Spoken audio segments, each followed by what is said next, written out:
Magandang araw po sa inyong lahat. Alam ko po na miss nyo ako kahapon.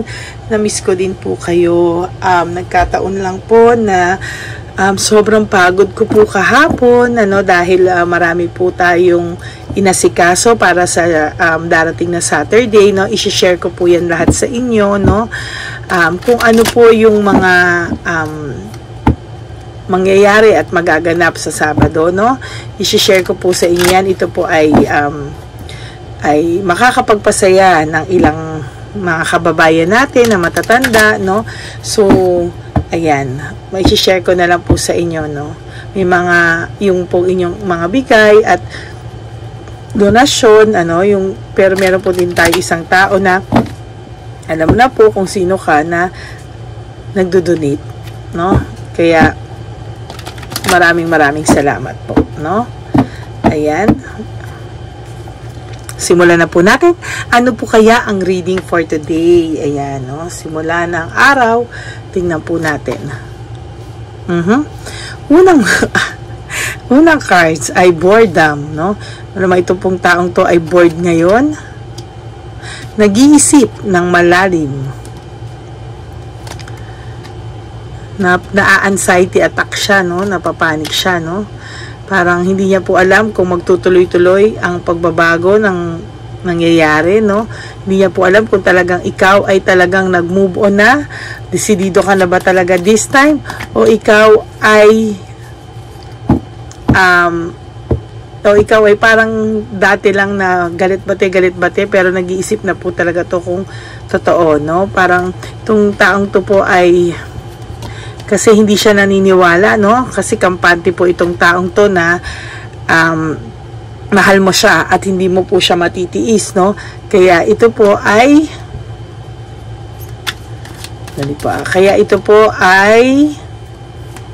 nag-iisip kung this time ay desidido ka na ba talagang iwanan siya.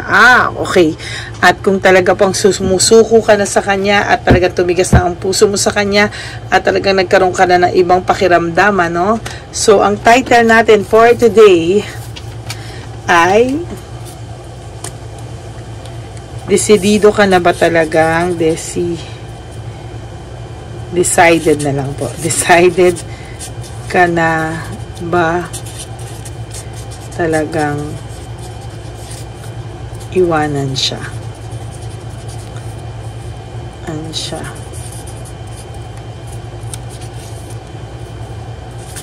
O tinuturuan mo lang siya ng leksyon. Yan ang title natin for today. Sa akin pong nakita, sa akin pong unang basa, ayan po, okay?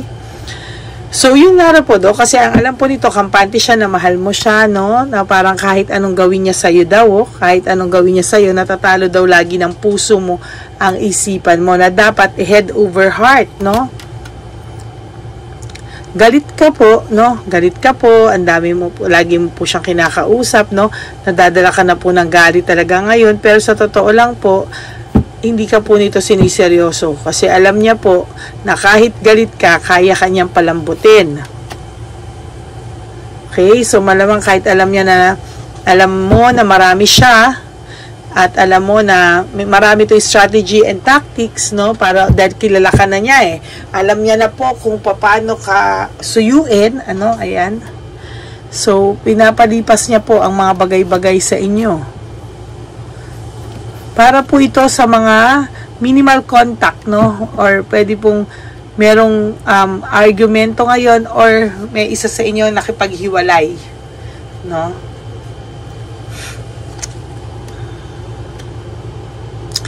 Pwede po yung may mga nag-block, Ayan, nakikita ko po, So, secure po itong masyado itong taong to na kahit magaganyan ka, hindi mo pa rin po siya, ayan, hindi mo pa rin po siya matitiis, at babalik pa rin po kayo sa dati.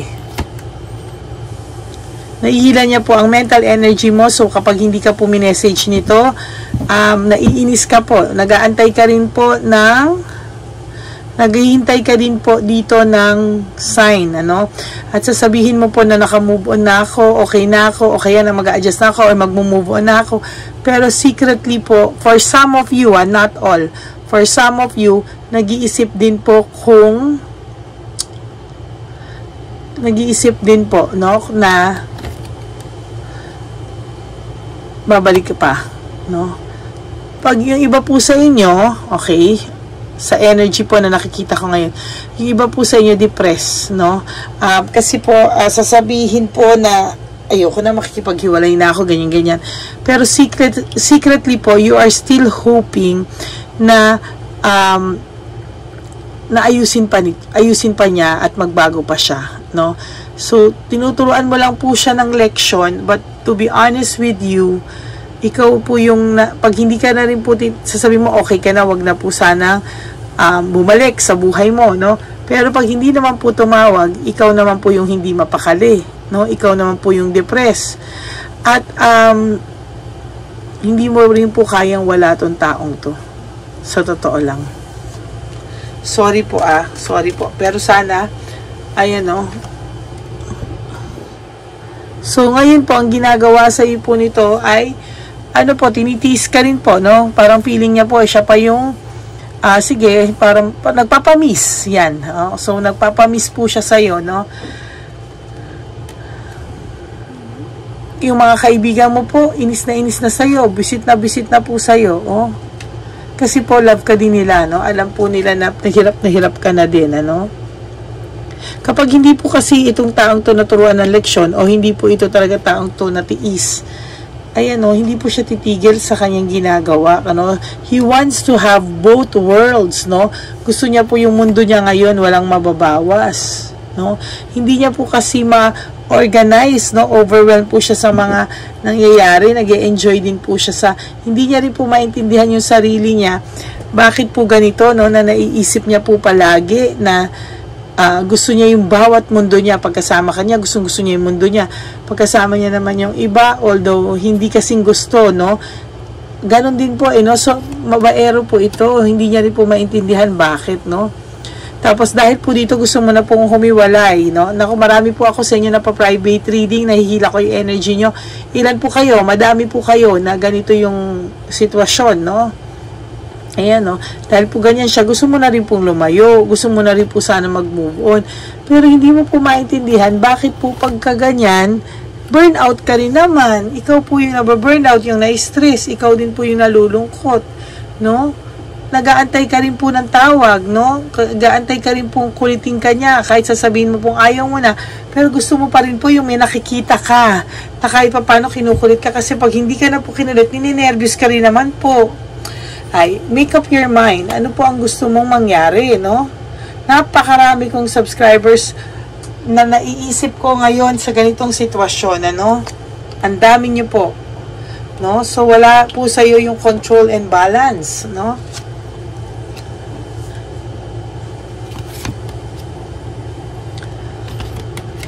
Gusto mo po siyang mag-isip, gusto mo po siyang i-reject ngayon, gusto mo pong ano, no, para sa resentment. Sa totoo lang po, lagi mo po itong hinihiwalayan, ano, pero sa susunod kayo po ulit.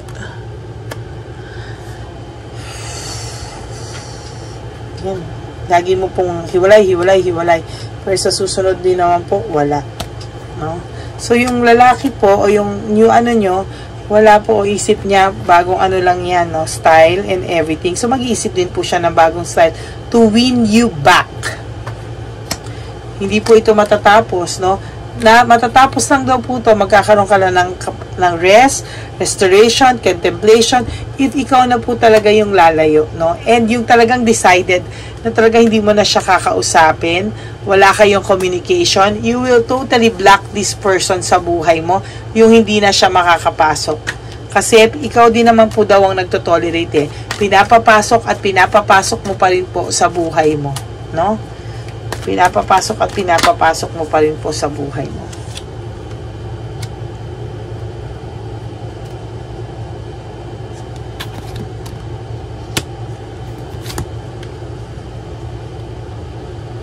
Nakukulangan ka po sa commitment niya, eh, oh. Lack of commitment. feeling mo, ano ba tong taong to? Mahal ako pero ganito. Kung sa pagmamahal at pagmamahal, meron naman po siya sa iyo. Kaya lang po, meron din po siya sa iba. Babaero. Hindi niya rin po maintindihan bakit ganyan siya, pero yan, no, ma-pride pa po ito, no? Pero magaling din po itong manlambing, no? Magaling po talaga.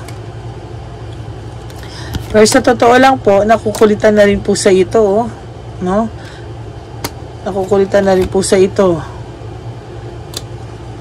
Hayaan mo lang po siyang makulitan sa iyo kasi selfish po ito, no? Kahit paano, kahit makulitan to, babalik po ito kasi no, ayaw niya po mababawas sa mundo niya. Pero wag mo pa ikatuwa, natuwa ka pa po, nababalik pa to. No, mahal ka po kung sa mahal, kaya lang may mahal din po siyang iba. Ikaw lang daw po ang makakapag-alis sa sarili mo sa sitwasyon na ganyan. Ikaw at ikaw lang po, no?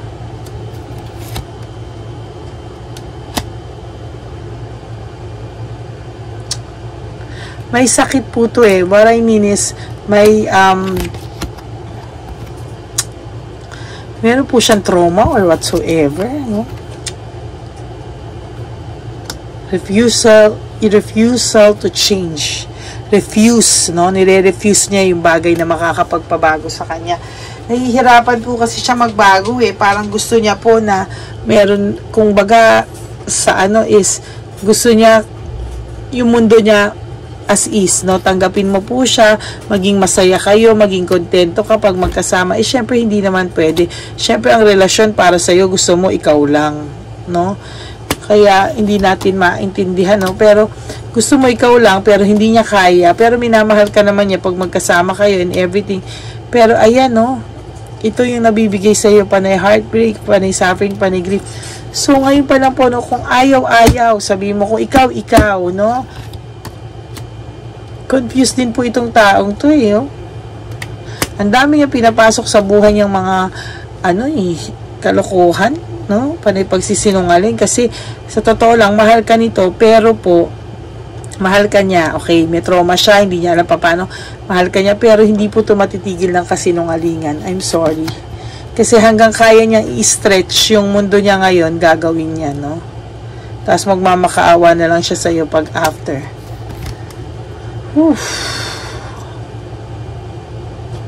Kailangan mo po para makalayo sa taong to talaga kung desidido ka na, no? Magpalipat ka po ng lipat ka ng hindi na po niya ikaw mahahabol. I mean, pwede kang lumipat ng bahay na hindi niya na alam. Kung talagang gusto mo mag-e-effort kayo, no? Yung hindi ka na po niya makikita para you find peace, no, in your heart, no, moving on, ayan, no.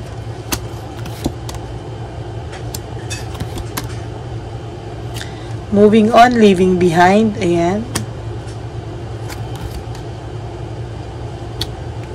Right now, para meron kayong problema, it's either separated kayo, no contact, minimal contact, o ayan, no, meron kayong relationship problem.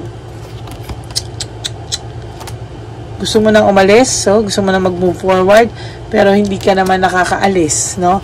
Because you're still hoping that this person will change. No, meron ka ring fear of change, eh, oh? Avoidance, avoid mo, pero sa totoo lang, alam mo na kulang naman yung effort mo, eh, no? Sa totoo lang, kung gusto mong lumayo dito, mag-iba ka ng bahay, mag-iba ka ng number, mag-iba ka lahat, no? Kung talagang gusto mo ng peace of mind at makaalis na sa taong to. He is or she is a jealous type person, self-centered. Hindi pwedeng ikaw magkaroon ng iba, siya lang. Tapos siya kailangan intindihin mo, no? Walang direksyon ang buhay ng taong to. Lack of direction, conflict, no? Kaya lang, tong taong to, kung talagang mahal mo to, tulungan mo siya magbago. Pero, paano? Diba? Kung sarili niya, ayaw niyang baguhin. Kasi pag iniwanan mo tong taong to, makakahanap lang din to ng iba, eh, no? Ikaw lang din yung masasaktan kasi pagpapalit ka lang din niya sa marami.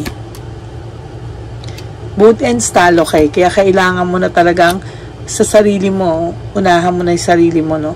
Kung gusto mo talaga magbago, umiwas ka, lumayo ka ng bahay, lumayo ka ng ganon, yung hindi mo na siya makikita, yung hindi ka na niya makukulit, kasi pag ito nag-iyak-iyak na naman to sa harapan mo, nako, ang dami nyo po, no? Ang dami nyo pong nakaka-resonate dito, ang dami ko pong mga suke o private, ayan, no? Immature kasi to, no? Immature talaga yung lalaki sa paghawak. Ayan. Marami rin po siyang iba, no? No right decision, no? Confused po siya sa mga bagay-bagay. He has emotional immaturity, insecurity, and disappointment in life. Kaya ganito to, malamang itong taong to ay kulang sa attention growing up, no?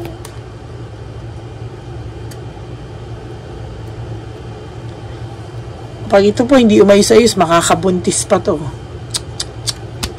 Sudden shock, oh. Sa'yo lahat ng parang pagod ka na, gusto mo ng gusto mo nang baguhin tong anong to, no? Gusto mo na masayang samahan, no? Ang dami mo ng beses na saktan, kapatid. Alam mo ba, alam ko, no, na ang iniisip mo, napakamalas mo sa mga lalaki. O kung malas ka sa lalaki, ikaw na lang magmahal sa sarili mo. Pero kung talagang desidido ka, no? Kasal ka rin, no? O merong pwedeng hiwalay ka din, or basta hiwalay ka din, or basta hindi ka dalaga, baka may anak ka rin, ganyan. Disconnected kayo ngayon.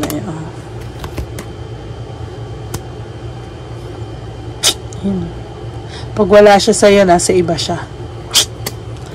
Hi! Dissatisfaction, lack of inner joy, yun ang sinasabi ko sa'yo. Ang taong to kahit kailan, hindi makukontento, no?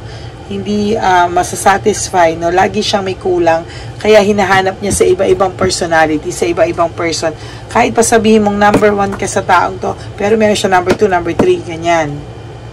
Number 4, number 5. O, tsaka hindi niya yun gustong mawala. Papanalo ka niya at all cost. Kasi gusto niya, may hindi mabago sa mundo niya.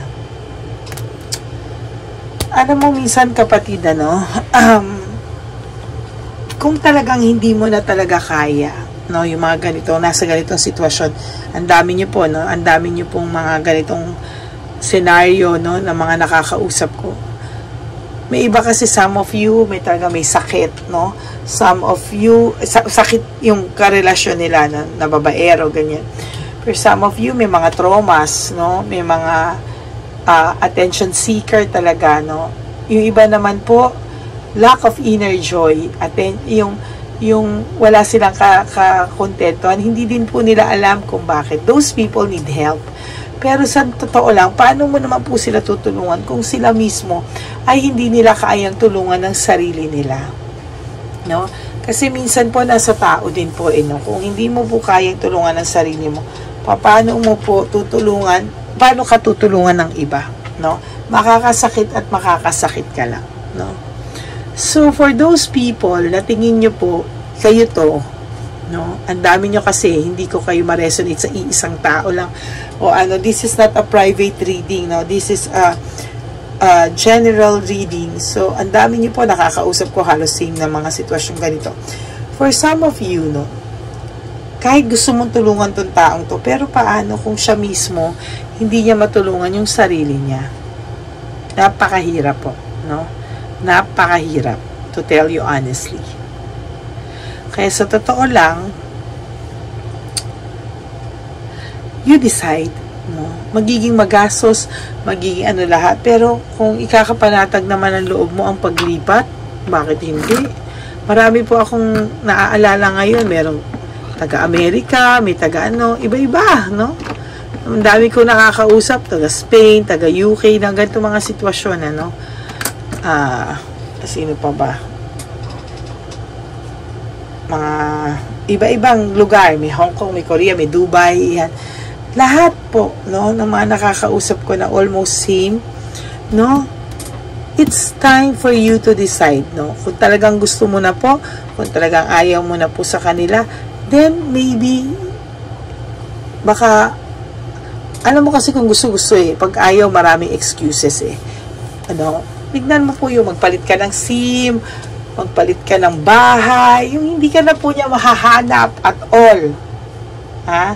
Yung hindi ka na po niya mahahanap at all.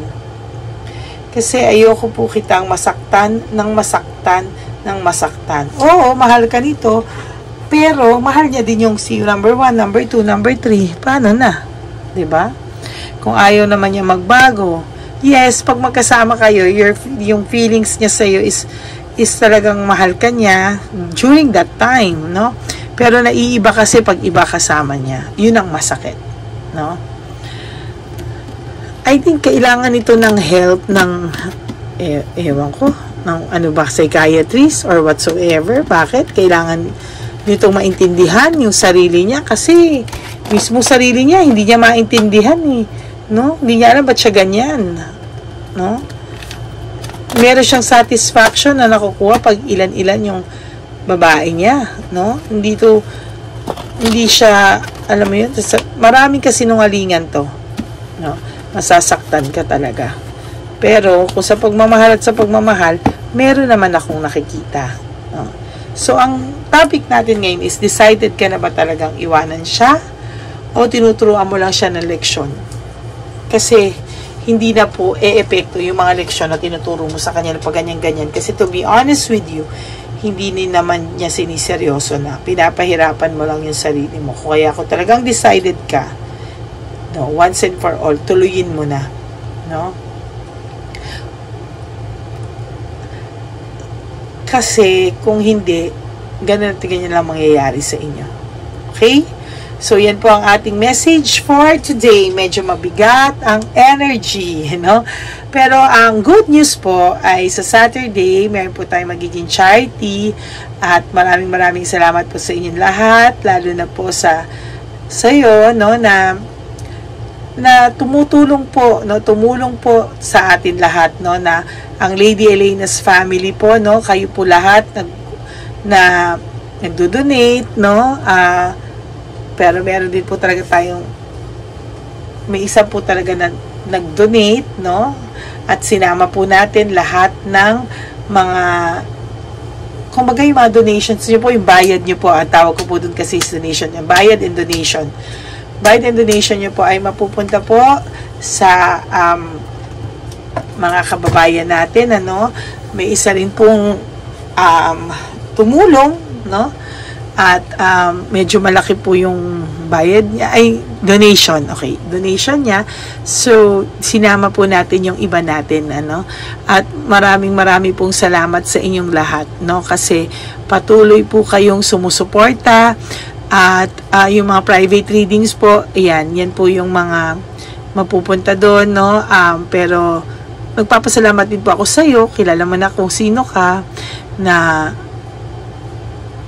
napakabuting tao, no, napakabuting tao, no, at maraming salamat po, no, at wala na po akong masabi, no, pero gusto ko lang po i-share sa inyong lahat, no, kung papalabas ko po yan dito, hindi lang po ako magpapakita, pero mapakikita niyo po yung mga taong natulungan natin, randomly, no, randomly, kung ano po yung mga pinamigay natin, na nakayanan natin, no. Maraming pong salamat ulit, no? From the bottom of my heart, thank you po sa inyong lahat, sa mga nagpapa-readings, and thank you din po sa nag-donate. At malaking tulong po ito na makakapagpasaya sa ating mga kababayan. Lalo na po gusto ko po talaga matatanda. Pero tingnan po natin kung saan tayo i-lead ni Lord sa Saturday, no? Wala po akong private reading ng Saturday and Sunday because I will focus doon po sa charity gagawin natin, no?